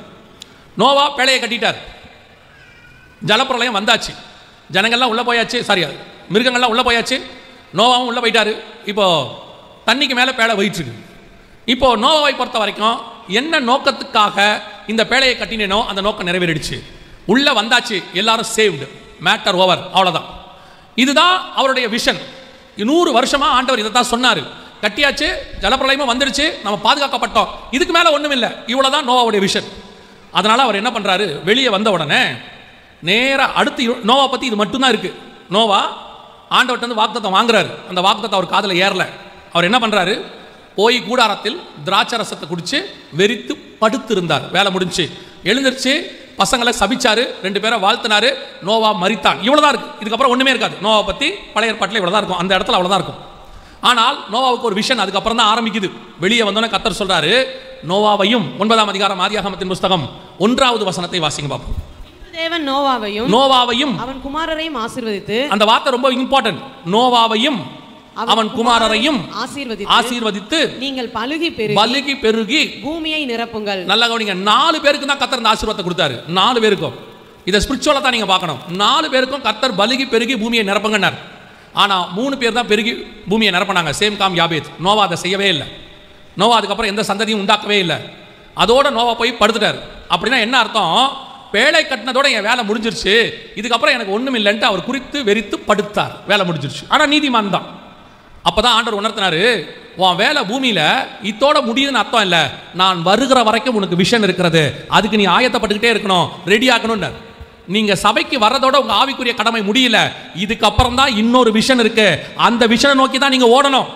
இல்லைன்னா நீங்கள் குடித்து வெறுத்து படுத்தா மாதிரி உங்க ஆவிக்குரிய வாழ்க்கையில படுத்துருவீங்க, தரிசனம் இல்லாதவர்களாய் மாறிடுவீங்க.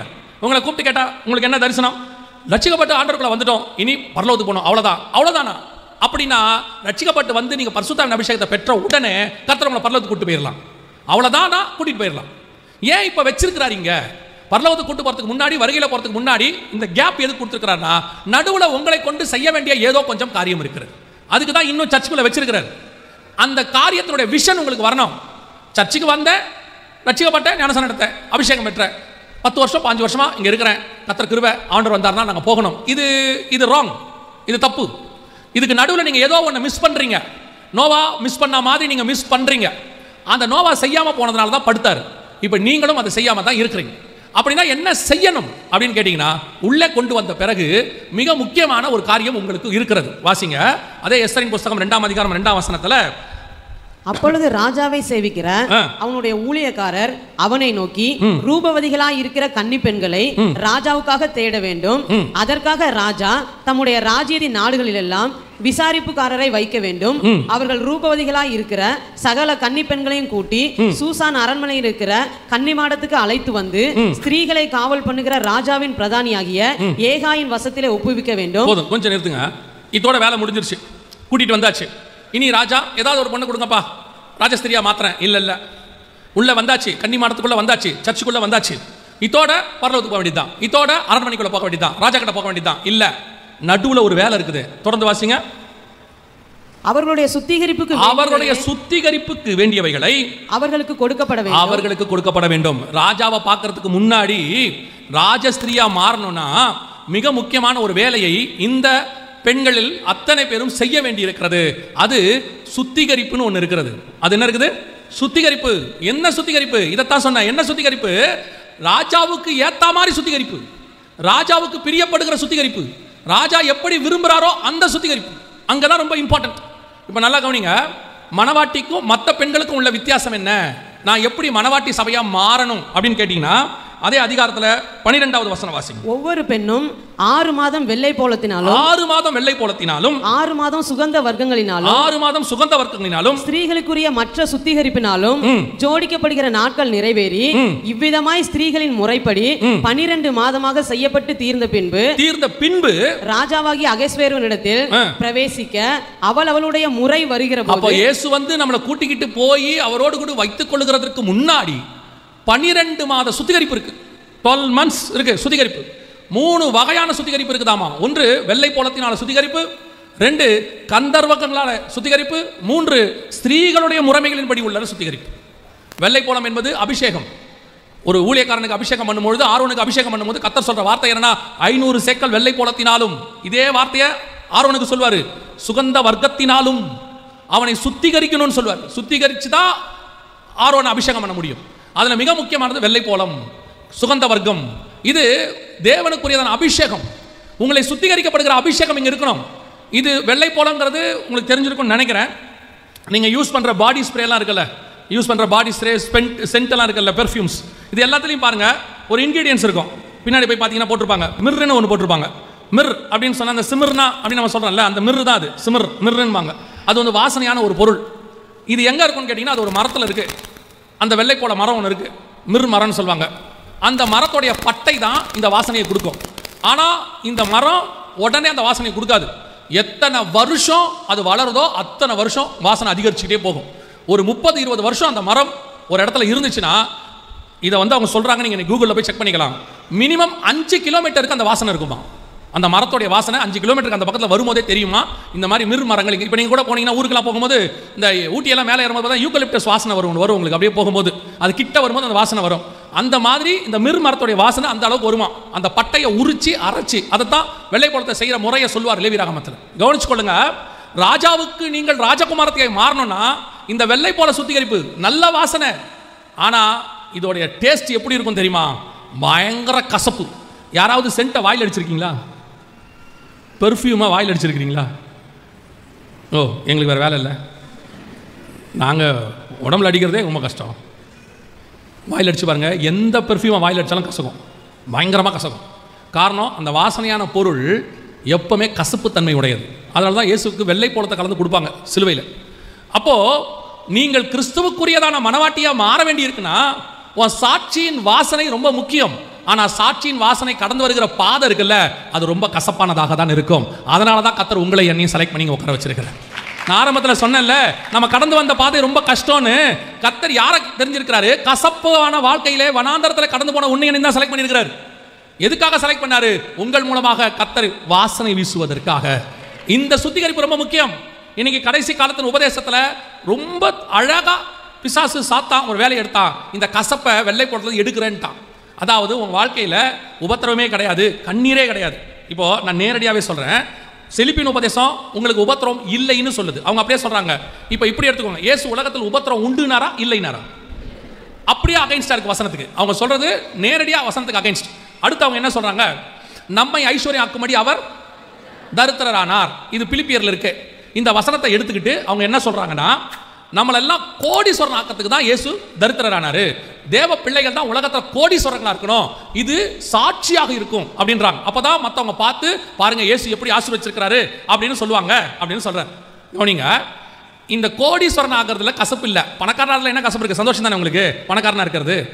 ஆனால் இந்த வசனத்தை எழுதின பவுல் நம்மை ஐஸ்வர்யனாக்கும்படி அவர் தரித்திரரானார்னா, அப்போ ஃபர்ஸ்ட் ஐஸ்வர்யவானா யார் மாறி இருக்கணும்?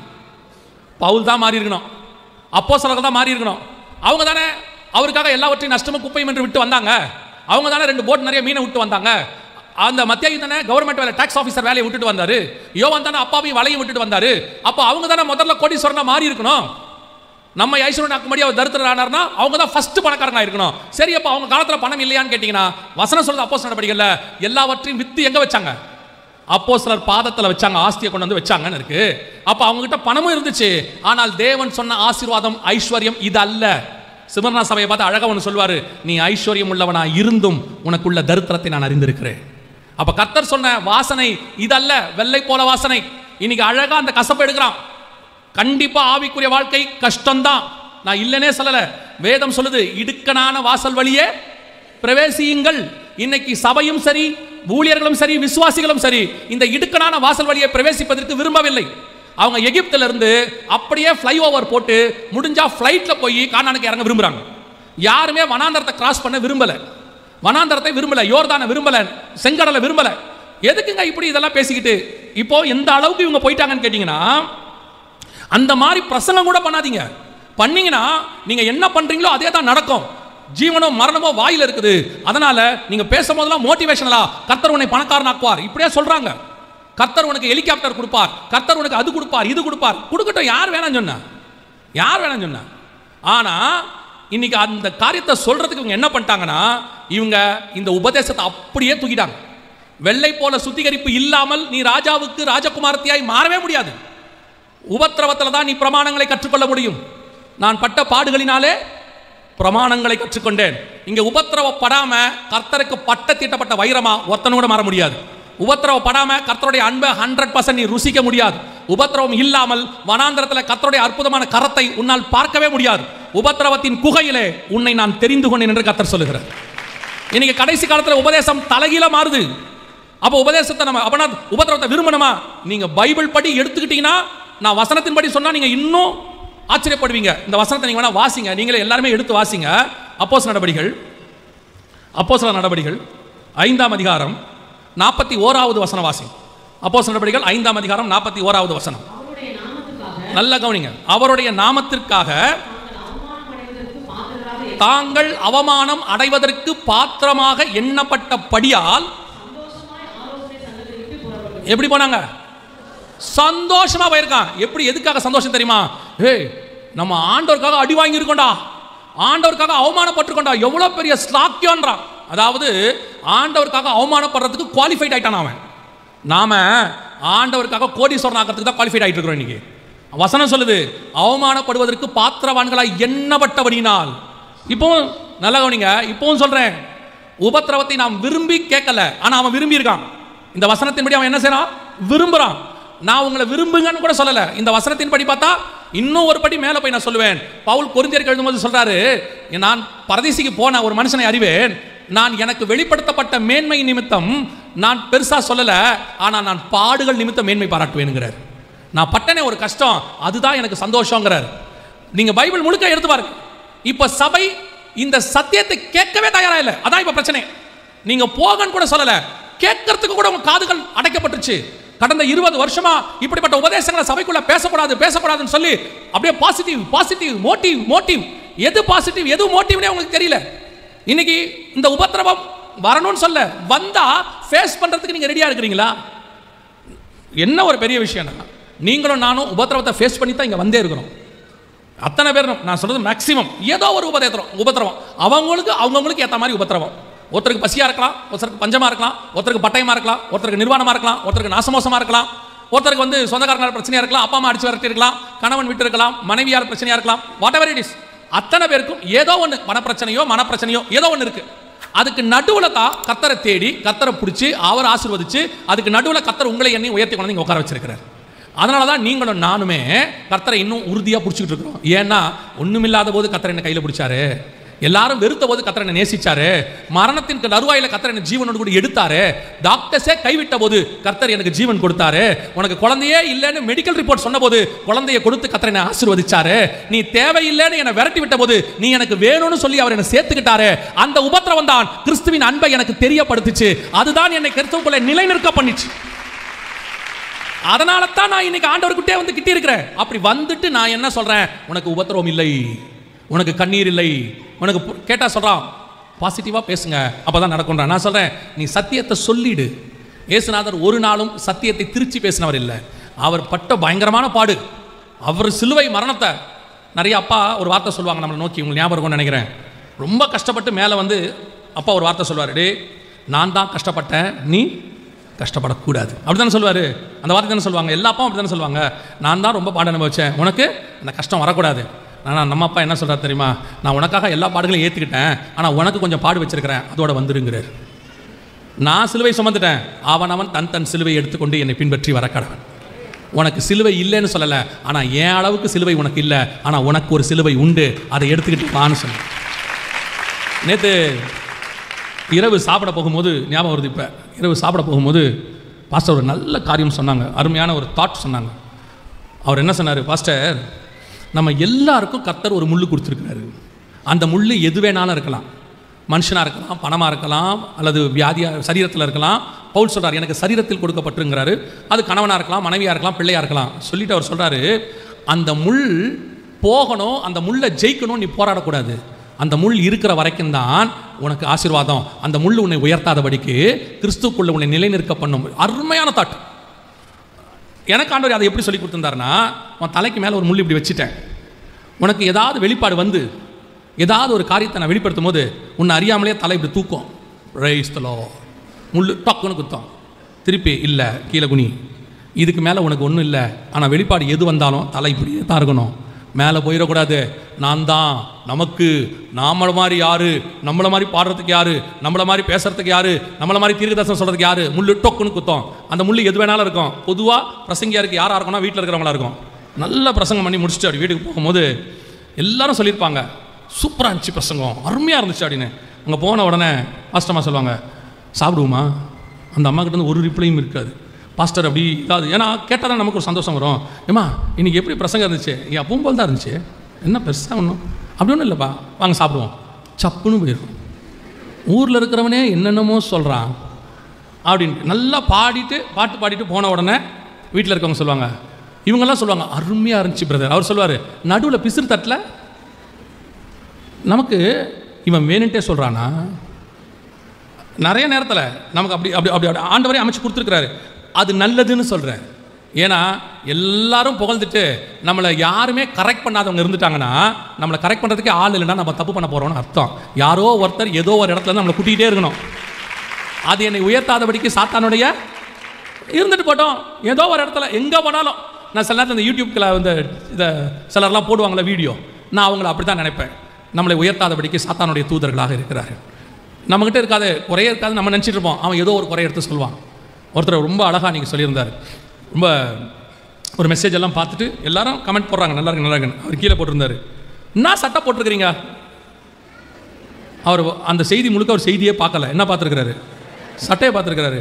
எனக்கு என்ன தோணுச்சுன்னா, இந்த ஆள் ஏன் சட்டையை பார்த்தான் அப்படின்னு தோணுச்சு ஃபஸ்ட்டு. அப்புறம் தோணுச்சு, ஓ சட்டையை ஒழுங்காக போடணும் போல், இந்த சட்டை அந்த ஆளை செய்தி கேட்க விடாமல் பண்ணிருச்சு. சட்டை என்ன பண்ணியிருக்கணும்? ஒழுங்காக போட்டுருக்கணும் போல். அன்னிலேருந்து பார்த்தேன், கொஞ்சம் நீட்டாக ஒழுங்காக சட்டை போட ஆரம்பித்தேன். முந்தியெல்லாம் எப்படி வேணாலும் வந்து நிற்பேன், இப்போ கொஞ்சம் சட்டையை கொஞ்சம் நீட்டாக போடணும்னு முடிவெடுத்திருக்கேன். காரணம் அது கூட ஒரு டிஸ்ட்ராக்ட் பண்ணுது, பார்க்க விடாமல் பண்ணுது. இதை கூட கர்த்தர் தெரியப்படுத்துகிறார். பல நேரங்களில் நம்மை குட்டுகிறதுக்கு ஆண்டவர் சிலரை வச்சிருக்கிறாரு. இதுதான் உபத்திரவம். நான் சொன்னது ரொம்ப சிம்பிள். இதை தாண்டி ரொம்ப மேலே போக போக சில காரியங்களை கர்த்தர் வைப்பார். ஆனால் இது எதுவுமே தீமைக்கானதல்ல, நன்மைக்கானது. அல்லேலூயா. எனக்கு ஆண்டவர் சொல்லி கொடுத்தது ஒன்றே ஒன்று தான், வனாந்தரத்தின் பாதையில் எந்த பரிசுத்தவானும் மரித்து போக மாட்டான், செத்து செத்து பிழைப்பானை ஒழிய அவன் சாகவே மாட்டான். கர்த்தர் அவனை கொண்டு போய் பாலும் தேனும் ஓடுகிற தேசத்தில் சேர்த்துருவார். அதான் நிஜம். செத்து செத்து பிழைப்பான், அது நடக்கும். அதுவும் குறிப்பாக ஊழியக்காரன் பிள்ளைகள் இருக்குல்ல, நமக்கு நல்ல ஊழியம் போதுன்னா சில நேரத்தில் பிசாசு அங்கே தான் வந்து கை வைப்பான். நல்ல பீக்கில் ஊழியம் இருக்கும், ஏதாவது நல்ல மீட்டிங் போகும், முடிச்சு எல்லாரும் நல்லா இருக்குன்னு சொல்லும் போது ஃபோன் வரும், பையனுக்கு ரொம்ப உடம்பு சரியில்லை உடனே வாங்கன்னு. ஒரு சந்தோஷமும் மனசில் இருக்காது, எதுவுமே இருக்காது, எல்லாத்தையும் தூக்கி போட்டு ஓடுற மாதிரி. இது பயங்கர சீரியஸாக சில நேரத்தில் நடக்கும். ஒரு நாள் ஆண்டவர்கிட்ட ஹாஸ்பிட்டல் வச்சு கேட்டேன், ஒரு காரியம் நடக்குது, இந்த பக்கம் பார்த்தா பையனை கொண்டு போய் அட்மிட் பண்ண சொல்லிட்டாங்க. நேராக கொண்டு போய் அட்மிட் பண்ணியாச்சு. 1.5 வயசு பையனுக்கு, கையிலலாம் என்னவோ போட்டு ட்ரிப்ஸ்லாம் ஏற்றிருக்கிறாங்க. வாசலேருந்து ஆண்டவரை கேட்டேன், ஆண்டவரே நான் உமக்கு தானே ஊழியம் பண்ணேன், ஏன் எனக்கு இந்த மாதிரிலாம் நடக்குது? நம்ம இப்படி கேட்ட உடனே வானத்திலிருந்து ஒரு சத்தம் உண்டாகி, நீ என்னுடைய நேசகுமாரன், உன்னில் நான் பிரியமாக இருக்கிறேன் அப்படிலாம் சவுண்டு வரவே வராது. அந்த நேரத்தில் நமக்கு என்ன செய்யாது, வராது. ஏதாவது ஒரு வசனம் உள்ளுக்குள்ள அப்படி பேசுவார்.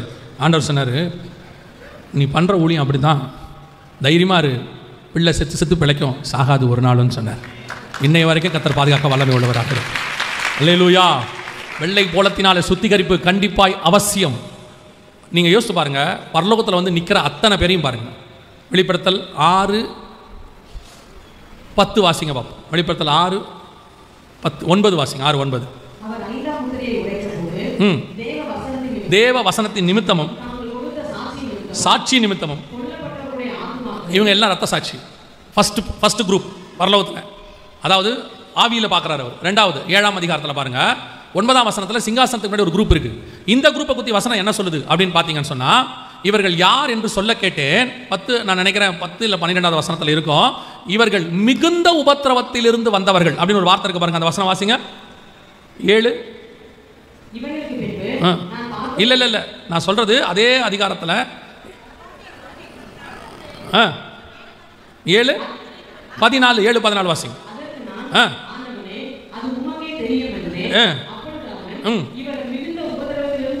ரெண்டாவது குரூப் எதில் வந்திருக்கிறாங்க? மிகுந்த உபத்திரவம். 3வது குரூப் 15ஆம் அதிகாரம் 2ஆம் வசனம் 15:2.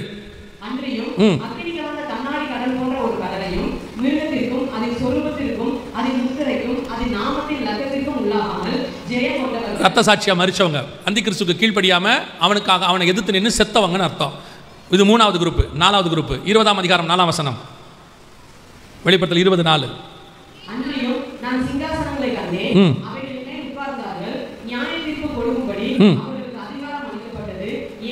இயேசுவை பற்றிய சாட்சி நிமித்தமும் தேவனுடைய வசனத்தின் நிமித்தமும்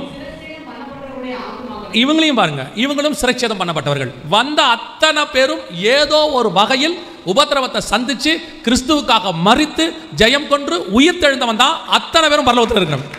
அத்தனை பேரும் பரலோகத்தில் இருக்கிற எல்லா நிலை, பலிபீடத்துக்கிட்ட, சிங்காசனத்துக்கிட்ட, அப்புறம் பூமியில் அரசாட்சி செய்கிறவன், கண்ணாடி கடற்கரை இருக்கிறவன், யாரை வேணாலும் பாருங்க, ஏதோ ஒரு உபத்திரவம் அவனுக்கு இருந்திருக்கு.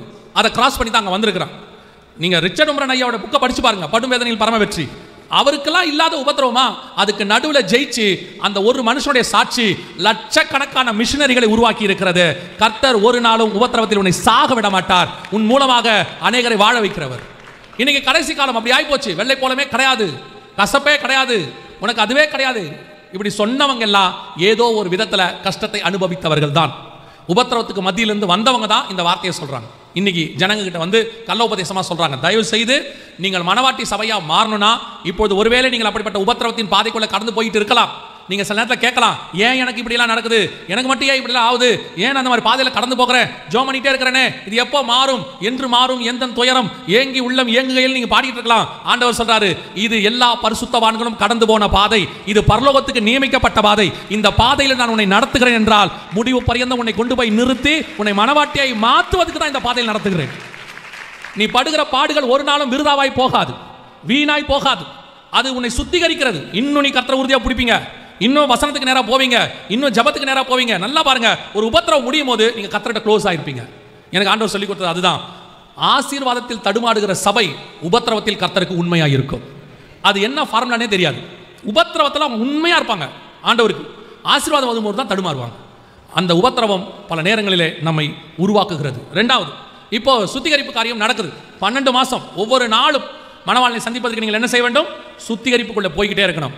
இந்த சுத்திகரிப்புக்குள்ள போகிறவங்களுக்கு அடுத்து நீங்கள் செய்ய வேண்டியது என்ன? வாசிங்க 13வது வசனம் வாசிங்க. 2:13 எஸ்தரின் புஸ்தகம். இப்படி ஜோடிக்கப்பட்ட பெண் ராஜாவினிடத்தில் பிரவேசித்தாள். கன்னி மாடத்திலிருந்து தன்னோடு கூட ராஜ அரண்மனைக்கு போக அவன் தனக்கு வேண்டுமென்று கேட்பவை எல்லாம் அவளுக்கு கொடுக்கப்படும்.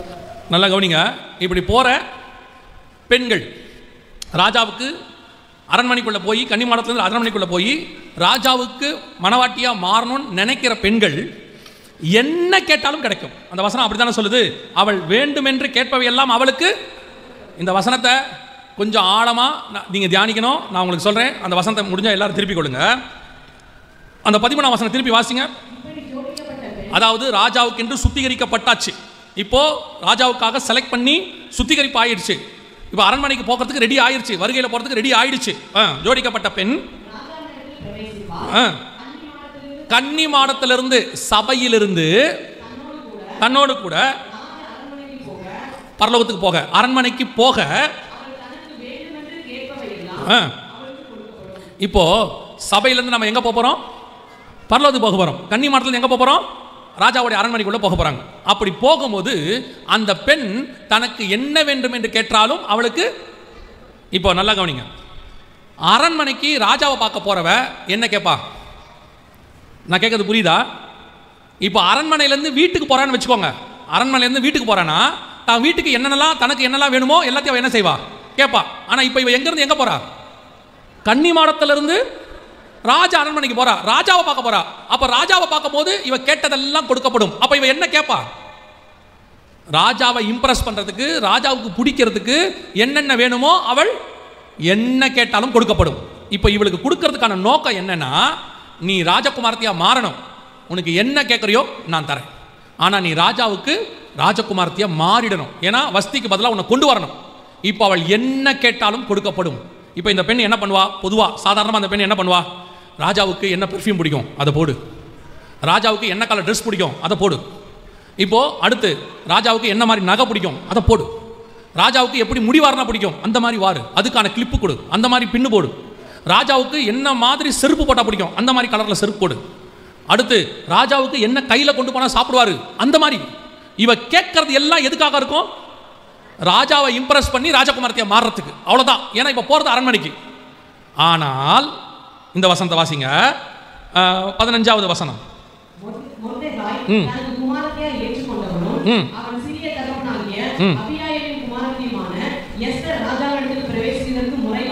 ஆனா எஸ்தர் என்ன பண்றாங்கன்னு பாருங்க. இது எல்லா பெண்களும் செஞ்சது. இவ்வளவு நேரம் நான் சொன்னது, எஸ்தர் முறை வந்தபோது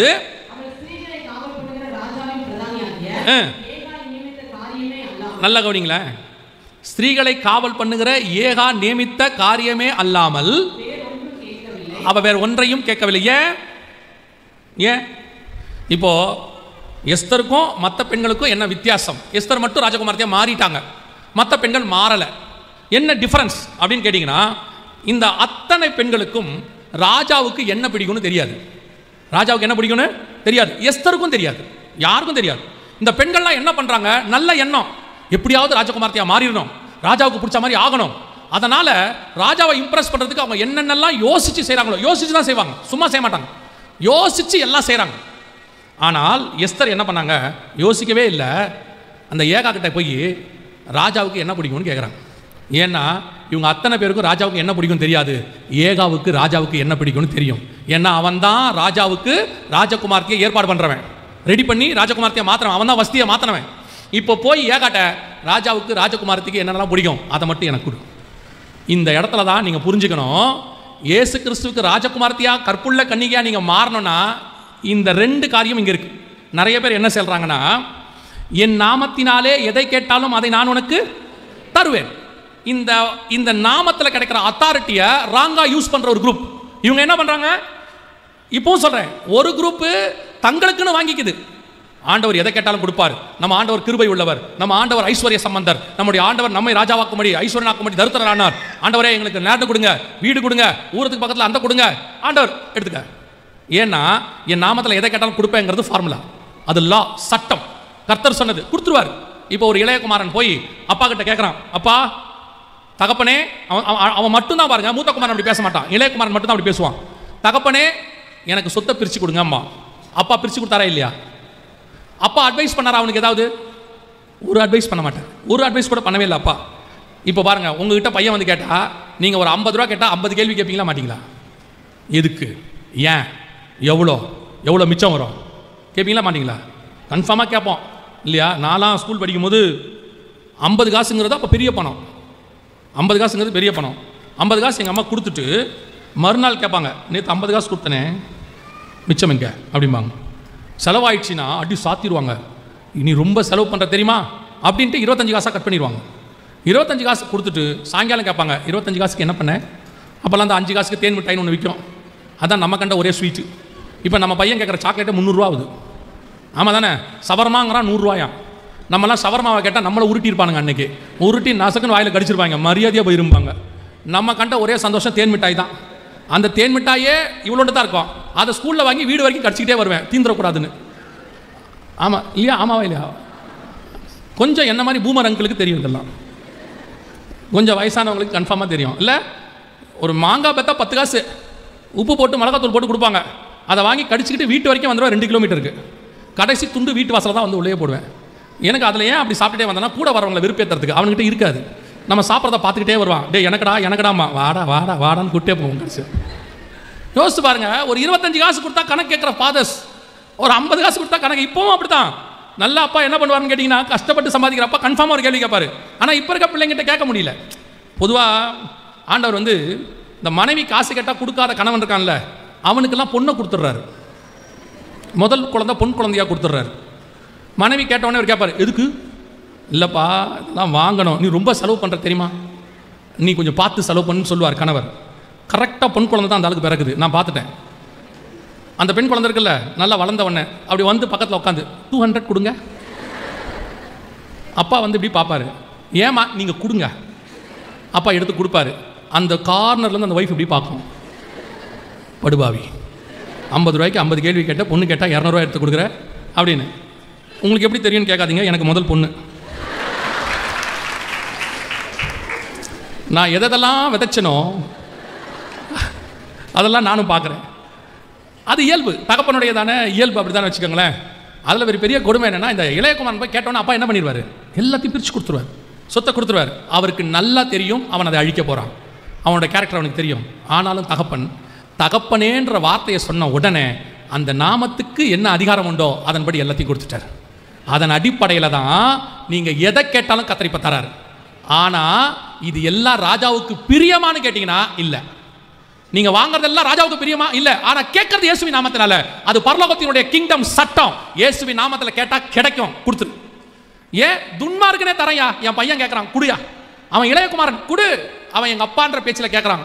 அவன் சொல்கிறான் அப்பாட்ட கேளு, ஆடி கார் கேளு, அவன் போராடுறான், அப்பா கொடுங்க, கொடுத்தால் ஒழிய அவன் விட மாட்டேன்னு யாக்கோ மாதிரி நைட்லாம் அழுகுறான்.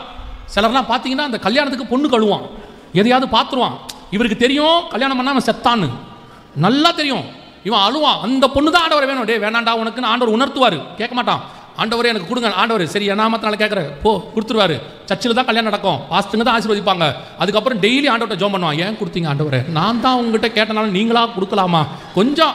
அதில் வேற ஒருத்தர் என்கிட்ட சொன்னா, ஆண்டவர் மட்டும் எனக்கு கொஞ்சம் ஹிண்ட் கொடுத்துருந்தாருன்னா அப்பயே எஸ்கேப் ஆயிருப்பேன், கொடுக்காம விட்டுட்டாருன்னா. பல நேரத்தில் நம்ம என்ன செய்யறோம், ஆண்டவர்கிட்ட அதை கேட்கறோம் இதை கேட்கறோம், ஆண்டவர் கொடுத்துறாரு. கொடுக்காத தேவனே கிடையாது. நான் சொல்லுவேன், என் அனுபவத்தில் சொல்லுவேன், இயேசு கிறிஸ்து மாதிரி ஆசீர்வதிக்கிற தேவனை உலகத்தில் நீங்க வேற எங்கேயுமே பார்க்க முடியாது. The one and only God. அவர் வானத்தையும் பூமியும் உண்டாக்கின தேவன். அவர் தருவார், எல்லாம் அப்படி கொடுக்குறாரு. ஆனால் அதெல்லாம் பிரியமா கொடுக்குறாருன்னா இல்லை. பல நேரங்களில் ஊழியத்திலும் இது நடக்குது, விசுவாச வாழ்க்கை நடக்குது. இப்போ எஸ்தர் போய் ஏகா கிட்ட கேட்குறாங்க, எனக்கு இந்த ராஜாவுக்கு என்ன பிடிக்கும்னு தெரியாது, ஆனால் நான் ராஜகுமார்த்தியாக மாறணும், எனக்கு அந்த ராஜாவுக்கு பிடிக்கிறத மட்டும் கொடுங்க, எனக்கு பிடிச்சதை கொடுக்காதீங்க, ராஜாவுக்கு பிடிச்சதை எனக்கு கொடுங்கன்னு அந்த அம்மா சொன்னதுனால, நீங்கள் வேண்டிக் கொள்வது இன்னதென்று அறியாதிருக்கிறபடியினாலே ஆவியானவர் உங்களுக்கு உதவி செய்கிறார். இப்போ புரியுதா? நாம் இங்கிருந்து பரலோகத்துக்கு போக வேண்டியவர்கள். அப்படி பரலோகத்துக்கு போறவங்க இந்த பூமியில நீங்க கேட்கறது எதுவா இருக்கணும் தெரியுமா? ராஜாவை பிரியப்படுத்துகிற விஷயமா இருக்கணும், ராஜகுமார்த்தியை மாறுற விஷயமா இருக்கணும். அந்த காரியம் என்ன என்பதை உங்களுக்கு ஆவியானவர் உணர்த்துவார். அதுதான் ஏகா. ஆவியானவர் உணர்த்துவார். அதை நீங்கள் கேட்கும் பொழுது ஆவியானவர் உங்களுக்கு என்னென்ன காரியங்கள் கொடுக்கிறாரோ அது அப்படியே ராஜாவுக்கு பிரியமாய் மாறும். இப்ப மற்ற பெண்கள்லாம் போயிட்டு வராங்க. நான் சொல்றது ஒரு உதாரணத்துக்கு, ராஜாவுக்கு வந்து லாவெண்டர் கலர் பிடிக்கும்னு வச்சுக்கோங்க. இந்த அம்மா பச்சை சட்டை பச்சை புடவை, இன்னொரு அம்மா சிவப்பு சுட்டிதார், இன்னொரு அம்மா அப்படியே கருப்பு கலரில் பயங்கரமான லெகங்க என்ன சொல்கிறாங்க, எல்லாம் போட்டு ஆளாளுக்கு ஒன்று போட்டு சும்மா கம்பீரமாக போய் நிற்கிது. ராஜா பார்க்குறாரு, சரி சரி அந்த அம்மா சொல்லிகிட்டே வரும், இவ்வளோ மேக்கப் பண்ணிட்டு போனால் அந்த ஆளுக்கு ஒன்றும் முடியல அப்படின்னு போட்டே இருக்கும், அமுச்சு விட்டுட்டே இருப்பார். பார்த்தா எஸ்தர் வந்து சிம்பிளாக ஒரு லாவெண்டர் கலரில் ஒரு நார்மல் டாப்ஸ் போட்டு அப்படி உள்ளே போகும்போது சுற்றி இருக்கிறவெல்லாம் பார்ப்பான். சுற்றி இருக்கிற பெண்கள்லாம் இவ்வளோ அலங்காரம் பண்ணுறோம், எங்களையே பிடிக்கல. இந்த எஸ்தர் ஒரு ஒத்த செயின் போட்டிருக்கு, ஒரு சிம்பிளாக கம்பல் போட்டிருக்கு, தலை கூட அழகாக பின்னி முன்னாடி போட்டிருக்கு, மற்றபடி வேற ஒன்றுமே இல்லை. இவளையா ராஜாவுக்கு பிடிக்கும்? பார்த்தா எஸ்தரை தூக்கி பக்கத்தில் உட்கார வச்சு ராஜா கிரீடத்தை வச்சு இந்த அம்மா தாண்டா ராஜகுமார் தின்ட்டான். அவ்வளோதான், ராஜகுமார் தின்ட்டான். இந்த வெளியே நின்று அத்தனை பெண்களுக்கு அட பைத்தியக்கார ராஜா, இவ்வளோ அலங்காரம் பண்ணுமே, இவ்வளோ அலங்காரம் பண்ணி என்னங்களை உனக்கு பிடிக்கல, எதனால அவளை உனக்கு பிடிச்சிச்சு? அவ உங்களை மாதிரி உங்க இஷ்டத்துக்கு அலங்காரம் பண்ணல, அவ எனக்கு பிடிச்ச மாதிரி அலங்காரம் பண்ணியிருக்கிறா, எனக்கு என்ன பிடிக்கும் என்பதை தெரிந்து கொண்டு அலங்காரம் பண்ணியிருக்கிறார். இதைத்தான் கர்த்தர் சபைகிட்ட எதிர்பார்க்கிறார். இதைத்தான் ஒவ்வொரு விசுவாசிகிட்டையும் கர்த்தர் எதிர்பார்க்கிறார். நீ உன் இஷ்டப்படி ஆவிக்குரிய வாழ்க்கை வாழ்வதற்கான வாழ்க்கை அல்ல. நீங்களும் நானும் பரலோகத்துக்கு பிரியப்படும்படி வாழும்படி இங்கே அழைக்கப்பட்டிருக்கிறோம். அது பரலோகத்துக்கு என்ன பிரியம் என்பதை பரிசுத்த ஆவியானவர் உங்களுக்கும் எனக்கும் தெரியப்படுத்த வல்லமை உள்ளவராய் இருக்கிறார். அதனால தான் கர்த்தர் சொன்னாரு, ஆவியானவர் சொல்லுகிறதை காதுள்ளவன் கேட்க கடவன். ஆவியானவர் சொல்ற ஒவ்வொரு வார்த்தையும் உன்னை என்னையும் கொண்டு போய் பரலோகத்தில் சேர்க்கிறதா இருக்குமே ஒழிய ஒரு நாளும் உன்னை என்னையும் கஷ்டப்படுத்துறதாக இருக்காது. சில நேரத்தில் ஆண்டவர் உன்னை சுத்திகரிக்கிறார், சில நேரத்தில் வெள்ளை போலத்தை போட்டு முக்கி எடுக்கிறார். எஸ்தர் நினைச்சிருப்பாங்க, சே இவ்வளோ கஷ்டம் எதுக்கு எனக்கு, இவ்வளோ கசப்பான சுத்திகரிப்பில் 6 மாசம் என்ன உட்கார வைக்கிறாரு ஏகா. இந்த ஏகாக்கு மனசாட்சியே இல்லையா? போட்டு எல்லாரையும் மாதிரி என்னையும் சுத்திகரிக்கு இப்படி கஷ்டப்பட உட்கார வைக்கிறாரு. ஆண்டவர் சொல்வார், ஏகா நினைப்பார், இல்லையே எஸ்தர் நீ ராஜகுமார்த்தியா மாறணும். இப்போ ஒரு கேள்வி இது எஸ்தருக்கு வரும், சரி என்ன ராஜகுமார்த்தியா தான் மாத்துறீங்க, இவ்வளோ கஷ்டப்பட்டு ராஜகுமார்த்தியாகி நான் என்ன பண்ண போறேன், இவ்வளோ கஷ்டப்பட்டு நான் என்ன பண்ண போறேன்? ஒரு நாள் வரும் எஸ்தர், நீ ராஜகுமார்த்தி ஆனா மட்டும்தான் உன் மூலமாக நான் ஒரு பெரிய கூட்டத்தை காப்பாற்ற வேண்டியிருக்கு. அந்த கூட்டத்தை காப்பாற்றுவதற்கு தான் நீ இன்று ராஜகுமார்த்தியை மாற்றப்பட்டாள். நீ உனக்காக ராஜகுமார்த்தியை மாற்றப்படல, ராஜாவுக்காக மாற்றப்பட்டால். எதுக்காக தெரியுமா? நீ ராஜகுமார்த்தியா மாறினாதான் ராஜாவுக்குரிய ஒரு ஜனம் இருக்குது, அந்த ஜனம் பாதுகாக்கப்படும். எதுக்கு கர்த்தர் இவ்வளவு கஷ்டப்பட்டு சாட்சியோட உங்களை கொண்டு உட்கார வைக்கணும்? எதுக்கு இவ்வளவு உபத்திரவத்து மத்தியில் கொண்டு வரணும் தெரியுமா? உன்னை மட்டும் கொண்டு போய் பரலோகத்தில் உட்கார வைக்கிறதுக்கு அல்ல, உன் மூலமாக கர்த்தர் இன்னும் ஒரு பெரிய கூட்டத்தை காப்பாற்ற வேண்டி இருக்கிறது. உன் மூலமாக ஒரு பெரிய அறுவடை செய்யப்பட வேண்டி இருக்கிறது. ஒரு சகோதரி வந்து விதமா என்கிட்ட சொன்னாங்க, கணவர் பயங்கரமா கஷ்டம் வேதனைப்படுத்துறாரு, பிள்ளைகள் வந்து 2 பிள்ளைகள் இருக்கு, இந்த அம்மா தான் கஷ்டப்பட்டு வளர்க்குறாங்க, கணவர் வேதனைப்படுத்துறாரு, விட்டு போயிட்டாரு, அவங்க அம்மா விட்டு அமுச்சு விட்டாங்க. இந்த அம்மா கேட்டாங்க, எதுக்காக பிரதர் ஆண்டவர் என்னை இவ்வளோ கஷ்டப்படுத்தணும், நான் என்ன செய்யணும்? அப்போ அவங்களுக்கு ஒரு பதில் ஆண்டவர் கொடுக்க வச்சார் சில வருஷங்களுக்கு முன்பாக. சிஸ்டர், நீங்கள் கடந்து போகிற பாதை எதுவுமே வீணானதல்ல, இதுக்கு பின்னாடி ஏதோ ஒரு தேவ திட்டம் இருக்கும், உங்களை பயன்படுத்துறதுக்கு தான் கர்த்தர் இப்படி நடத்துறாரு. அப்போ அவங்களுக்கு அது புரியலை, ஆனாலும் அந்த வார்த்தையை அவங்க ஏற்றுக்கிட்டாங்க, அந்த உபத்திரவத்தில் உண்மையாக இருந்தாங்க. இன்றைக்கி அவங்க என்ன பண்ணுறாங்க தெரியுமா? இந்த மாதிரி உபத்திரவத்தின் மத்தியில் போகிற எத்தனையோ பெண்களை கவுன்சிலிங் பண்ணி சூசைட்லேருந்து காப்பாற்றி கர்த்தருக்குள்ளே கொண்டு வந்து நிறுத்தி இருக்கிறாங்க. அந்த ஒரு ஸ்திரீ தன்னை அர்ப்பணித்ததின் நிமித்தம் இன்னைக்கு கிட்டத்தட்ட ஒரு 50 பேர்கிட்ட காப்பாற்றப்பட்டிருப்பாங்களானால் உங்கள் ஒவ்வொருத்தரின் மூலமாகவும் ராஜகுமாரத்தின் மூலமாகவும் ஆயிரக்கணக்கானவர்களை கர்த்தர் காப்பாற்ற வல்லமை உள்ளவராக இருக்கிறார். நீ ஏன் இத்தனை நாள் சுத்திகரிக்கப்பட்டீங்க, ஏன் இவ்வளவு கஷ்டப்பட்டீங்க ராஜகுமாரத்தி ஆகிறதுக்கு? ஒருவேளை இந்த தாட் உங்களுக்கு வரும், இவ்வளோ கஷ்டப்பட்டு நான் ஏன் பரலோகத்துக்கு போனோம், இவ்வளோ கஷ்டப்பட்டு நான் ஏன் ராஜகுமார்த்தி ஆகணும்? ஆண்டவர் சொல்றாரு, நீ ஆகிறது உனக்காக மட்டும் அல்ல, ஆண்டவர் உன் மூலமாக ஒரு பெரிய திட்டம் பின்னாடி இருக்குது. போன ஆராதனையிலும் கர்த்தர் இதை சொன்னார், இப்பவும் அதை நான் சொல்லி முடிக்க விரும்புகிறேன். இந்த திருச்சபையின் மேல் கர்த்தருக்கு ஒரு பெரிய திட்டம் இருக்கிறது. ஆண்டவர் ஒரு தடவைக்கு 2 தடவை அதை உறுதிப்படுத்துகிறார். உண்மையிலே இந்த பாயிண்ட் இப்போ நான் பேசணும்னு வரவே இல்லை, நான் பேச வந்தது வேற. ஆனால் ஆண்டவர் மீண்டும் உறுதிப்படுத்துகிறார், உன்னை ராஜகுமார்த்தியை மாற்றுவதற்கு கர்த்தருக்கு வேறொரு திட்டம் இருக்கு. உன்னை நடத்துகிறதுக்கு நீ ஏன் இப்படி கடந்து வர கஷ்டப்பட்டு வரீங்கன்னா, கர்த்தருக்கு உங்க மேல ஒரு பெரிய திட்டம் இருக்கிறது. இந்த திருச்சபையின் மூலமாக உங்கள் மூலமாக இன்னும் ஒரு பெரிய கூட்டம் காப்பாற்றப்பட வேண்டி இருக்கிறது. அந்த கூட்டத்தை காப்பாற்றி அந்த ஜனங்களை கொண்டு வந்து தேவ சமூகத்தில் உட்கார வைக்கிறதுக்கு தான் கர்த்தர் உங்களை நடத்தி கொண்டு இருக்கிறார். நீ போகிற எந்த பாதையும் வீண் அல்ல, நீ சிந்துகிற ஒரு சொட்டு கண்ணீர் கூட வீண் அல்ல, நீ பட்ட பாடுகளில் ஒரு நாள் கூட வீண் அல்ல. அத்தனையும் தேவனுடைய திட்டத்தின்படி தான் நடந்து கொண்டிருக்கிறது. அவருக்கு தெரியாமல் ஒன்றும் நடக்கவே இல்லை. ஒருவேளை நான் தப்பு பண்ணேன், சில பிரச்சனைகளை போனேன், நான் தவறா நடந்தேன், அதனால எனக்கு இந்த உபத்திரவம் வந்தது நீங்க சொன்னாலும் கர்த்தர் கொடுக்கிற உங்களுக்கு வாக்கு தத்தம் உன்னை திருத்தி மாத்தி அதையே சரி பண்ணி மீண்டும் அதே இடத்துக்கு கொண்டு வருவதற்கு கர்த்தர் வல்லமை உள்ள தேவனாய் இருக்கிறார். ஏன்னா அவர் சர்வ வல்லமை உள்ள தகப்பன். என்னதான் பசங்க தப்பு பண்ணாலும் அடிச்சாவது திருத்தியாவது திருப்பி கொண்டு வந்து அதே ஆசீர்வாதத்தில் வைக்கணும்னு விரும்பினாதான் அவன் தகப்பன். பாருங்க, ஒரு தகப்பன் செஞ்சதை நான் சொல்லிட்டு ஜோம் பண்ணி முடிச்சிடுறேன். 3 பசங்க அந்த தகப்பனுக்கு. ஒரு பையன் நல்லா படிச்சு அமெரிக்காவில் இருக்கிறான், இன்னொரு பையன் டாக்டருக்கு படிச்சு இங்கே இருக்கிறான், 3வது பையனுக்கு படிப்பு வரல, அவனுக்கு வரல, ஆனால் நல்ல பையன், படிப்பு வரல. அப்பாவுக்கு துணையா அப்பாவும் டாக்டர், இன்னொரு பையனும் டாக்டர், இன்னொரு பையன் வெளிநாட்டில் இருக்கான். இந்த பையன் அதே ஹாஸ்பிட்டலில் அப்பாவுக்கு உதவியா அசிஸ்டன்ட் மாதிரி க்ளீனிங் பண்ணுறது, அப்பா கூட பேக் தூக்கிட்டு போகிறது எல்லாம் செஞ்சுட்டு இருந்தான். அந்த அப்பா மரிக்கும் தருவாய் வரும்போது அந்த சொத்தை 3 பகுதியாக எழுதுறாரு. எழுதும்போது அந்த முதல் பையன் சொல்லிட்டான், நான் அமெரிக்காவில் செட்டில் ஆகிட்டேன், எனக்கு சொத்தெல்லாம் வேண்டாம், அந்த 2 பசங்களுக்கே பிரித்து கொடுத்துருங்க, எனக்கு வேணான்ட்டான். அவன் நல்ல பையன் பாருங்க. இந்த 2 பங்களுக்கு பாகு பிரிக்கும் போது 3 பங்காக பிரித்து 2 பங்கை அந்த படிக்காத பையன் கையில் கொடுத்தாரு, 1 பங்கை அந்த படித்த பையன் கொடுத்தாரு. அவர் என்ன சொல்லி கொடுத்தாருன்னா, சென்னையில் நடந்துச்சு, அவர் என்ன சொல்லி கொடுத்தாருன்னா, டே நீ படிச்சுட்ட, நல்லா வந்துட்ட, பாவம் அவனுக்கு படிப்பு இயற்கையாகவே வரல, ஆனால் நல்ல பையன், அவன் இவ்வளோ நாள் தான் கஷ்டப்பட்டான்டா, 2 பிள்ளைங்க இருக்குது, அவனுக்கு 2 மடங்காக கொடுத்தா அவன் நல்லா இருப்பான்டானே. அந்த மூத்த பையனை ஒத்துக்கிட்டான், அவனுக்கு 2 பங்கு கொடுத்தாங்க. யோசித்து பாருங்க, அது வரைக்கும் அவன் படிப்பு வரல, அவமானப்படுத்தப்பட்டான். அதே அப்பா அவனை எத்தனை தடவை திட்டி இருக்கிறாரு, ஏன்டா இப்படி படிக்காம தருதலையா போனெல்லாம் கேட்டிருக்கிறாரு. ஒரு நாள் வந்தது, அவன் பட்ட அத்தனை பாடுகளையும் ஒரே நாளில் அந்த பத்திரத்தில் எழுதி மாற்றி 2 மடங்கு ஆசீர்வதித்து அவனை வேறு வழிக்கு கத்தர் கொண்டு வந்துட்டான். அந்த தேவன் தான் உன்னைக்கும் செய்கிறார். நீங்கள் ஒருவேளை நீங்கள் செஞ்ச தப்புனால கூட இப்படி நடந்திருக்கலாம். உங்களுக்கே தோணும், ஆமாம் ஒரு காலத்தில் செய்யக்கூடாத செஞ்சுட்டேன், பண்ணக்கூடாத தப்பை பண்ணிட்டேன், 10 வருஷத்துக்கு முன்னாடி இதெல்லாம் நடந்துருச்சு, இப்போ ஏசப்பா என்னை மன்னிப்பாரா? நான் சொல்லுகிறேன், ஏன்னா அந்த மாதிரி தப்பை நிறைய பண்ண வேணாம். என்னையும் திருத்தி மாற்றி கொண்டு வந்து இந்த இடத்தில் அவர் நிறுத்த வல்லமை உள்ளவராக இருப்பாரானால் உன்னையும் மாற்றி திருத்தி கொண்டு வந்து நிறுத்துவதற்கு அவர் வல்லமை உள்ளவர். ஏன்னா அவர் தகப்பன். நம்ம ஆரம்பத்தில் செய்யும்போது கொஞ்சம் கோவப்படுவார், சொல்லுவார், எனக்கு அதான் ஆண்டவர் சொல்லி கொடுத்தாரு. சில வாலிபர்கள் ஏதாவது வந்து கவுன்சிலிங் வரும்போது இந்த மாதிரி தப்பு அப்படின்னு சொல்லி சில காரியங்கள் நடக்கும்போது ஒரு வாலிப பையனை கொண்டாந்து ஒரு சில ஊழியக்காரங்களாம் என்ன சொன்னாங்க, இந்த மாதிரி தப்பு பண்ணிட்டான், அவனை துரத்தி விடுங்க, வீட்டு பக்கம் துரத்தி விட்டுருங்க, இனிமேட்டு அங்கே வைக்காதீங்க அப்படின்னாங்க. நான் சொன்னேன், நீங்கள் துரத்தி விட்டுட்டீங்கன்னா அவன் என்ன ஆவான்? துரத்தி விட்டீங்கன்னா அவன் கர்த்தரை விட்டே தூரம் போயிடுவான். அவனை கூப்பிட்டு வாங்க, கொஞ்ச நாளைக்கு ஊழியம் கொடுக்க வேண்டாம், இருக்கட்டும், ஆனால் அவனை மீண்டுமாக மாற்றுவோம், கொண்டு வர முடியும். இன்னைக்கு அந்த பையன் ஒரு நல்ல ஊழியக்காரனாக ஊழியம் செய்து கொண்டு எனக்கு அதை சொல்லிக் கொடுத்தது ஆண்டவர். ஏன்னா என்னை தள்ளாதவர் என்னை மீண்டும் சேர்த்து ஊழியக்காரனாய் மாற்றுவாரானால் அதே தேவன் உங்களையும் உங்கள் தவறுகளையும் சரி பண்ணி மீண்டும் கொண்டு வருவதற்கு வல்லமை உள்ளவர் இருக்கிறார். அல்லேலூயா. நீங்களும் நானும் மனவாட்டியாய் அழைக்கப்பட்டவர்கள். கர்த்தர் உங்களையும் என்னையும் பைத்தியமன் பலவீனம் என்று தெரிந்து கொண்டார், சுத்திகரிப்புக்கு ஒப்பு கொடுத்தார். 12 மாத சுத்திகரிப்பை செய்து முடிக்கும் பொழுது நீங்களும் நானும் செய்ய வேண்டியது ஒன்று தான், சுத்திகரிப்புக்கு நம்மளை விட்டு கொடுக்கணும். 2வது, உங்களுடையதான சுய இஷ்டம்னு ஒன்று இருக்கவே கூடாது. ஏகா என்ன கொடுக்குறானோ அதை மட்டும் வாங்கிக்கோங்க. ஆவியானவர் எப்படி நடத்துகிறாரோ அதை மட்டும் செய்யுங்க. முடிவிலே கொண்டு போய் உங்களையும் என்னையும் ராஜகுமாரத்தையாய் கற்புள்ள கன்னிகையாய் அந்த மணவாளன் கையில் ஒப்படைப்பதற்கு தேவன் வல்லமை உள்ளவராக இருக்கிறார். அல்லேலூயா. நாம் ஜெபிக்க போகிறோம். ஏந்திரிக்கலாமா நம்ம தேவ சமூகத்தில்? இன்னும் எனக்கு ஒரு 3 நிமிஷம் இருக்குது. நான் ஜோமணி பாஸ்டர் கிட்ட கொடுத்துறேன்.